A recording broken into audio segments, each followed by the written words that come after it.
एक माँ अपने बेटे को बहुत मार रही थी और बेटा रोता था, तो आस पड़ोस का एक शख्स था, वो देखता था कि इस घर में काफी मगजमारी हो रही है, मार रही है माँ, बेटे को पीटती है। तो एक दिन कहा गया कि अम्मा क्यों मारती हो इस बच्चे को इतना? क्या इसके वालिद साहब दुनिया से चले गए, मैं घर काम काज करती हूँ, बड़ी मुश्किल से कोई 2 पैसे कमा कर लाती हूँ कि ये पढ़ाई करे तो कुछ बन जाएगा, तो हमारे हालात अच्छे हो जाएंगे, मगर ये स्कूल भी देर से जाता है, देर से आता है, कपड़े मेले होते हैं, मैं तंग आ गई हूँ इससे। अब वो शख्स जिसको ये सारी स्टोरी पता चली, अगले दिन वो सब्जी लेने के लिए मार्केट गया। क्या देखता है कि ये छोटा बच्चा जो एक दिन पहले माँ की मार खा रहा था, सब्जी मंडी में ये बच्चा नजर आया। अब ये बच्चे को देखकर उसने कहा ये तो वही बच्चा है जो कल पिटा जा रहा था। वो चुप कर देखने लगा बच्चा कर क्या रहा है। तो यहाँ वहां से जो लोड हो रहा होता, सब्जियां जो लोड हो रही थी गाड़ियों में, तो उसमें से कई सब्जियां गिर जाती थी। वो सारी सब्जियां जमा करता था, फिर वो सब्जियों को जमा करके अपनी थैली में भरकर किसी दुकान के कोने में जाकर बैठ जाता फुटपाथ पर और सब्जियां बेचा करता था वो।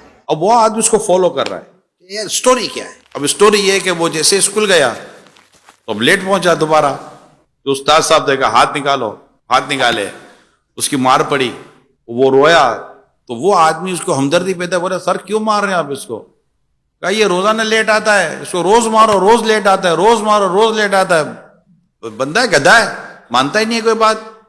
तो अब उसकी समझ में तो सारी कहानी आ गई थी कि ये है क्या। उसने टीचर को कहा कि आप एक काम करें, मैं आपको इंशाल्लाह इसके ताल्लुक से कुछ बयान करूंगा। अगले दिन इसकी माँ ने फिर से मारा पीटा, वही कपड़े मेले करके और सारा हिसाब किताब बनाकर वो गया था। उससे इसकी अम्मा को कहा कि उसको मारो नहीं, मेरी बात सुनो, मैं आपको कुछ बताना चाहता हूँ। फिर वो बच्चा सुबह जब स्कूल के लिए निकला तो उसने इसकी अम्मी को कहा कि आप फना जगह पर आकर देखे क्या हो रहा है। तो उसकी माँ कहीं चुप कर अब देख रही थी बेटा क्या कर रहा है। इससे फोन करके उस्ताद साहब को बुलाया, टीचर को, कि जरा आकर देखिए कि बच्चा क्या कर रहा है। अब दोनों कोने में कहीं अलग अलग प्लेसमेंट कर दी और चुप कर देख रहे थे। तीसरा ये आदमी था जो इनको दिखा रहा था। अब बच्चा वही रूटीन, वही सब्जियां जमा करना, सब्जियों को थैली में डालना, सब्जियां बेचना, कपड़े मेले हो जाना।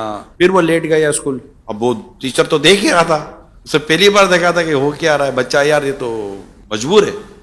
जैसे बच्चा स्कूल गया, जाकर इसने क्लास के अंदर बेंच पर अपना बैग रखा, सर के पास गया, हाथ निकाल दिया, मारो।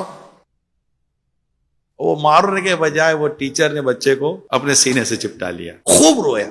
इतने में वो आदमी भी आ गया जो सारी रहमदिली वाले सारे वो मामलात कर रहा था। तो बेटा ये बता तुम कर क्या रहे थे?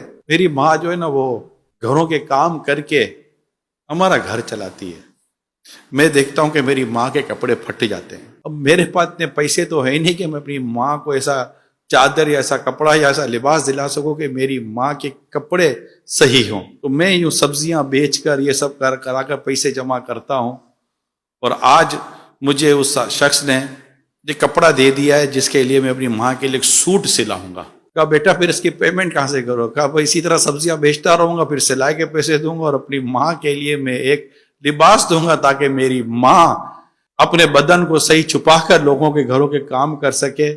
मैं इसीलिए मेरी माँ की भी मार खाता हूं, अपने टीचर की भी मार खाता हूं, मैं सब कुछ करता हूं ताकि मैं अपनी माँ का एक अच्छा सा लिबास सिलवाने में कामयाब हो जाऊं।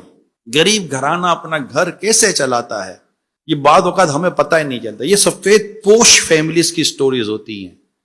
ये वो लोग नहीं होते जो सड़कों पर जाकर मांगने के लिए कोशिशें करते हैं।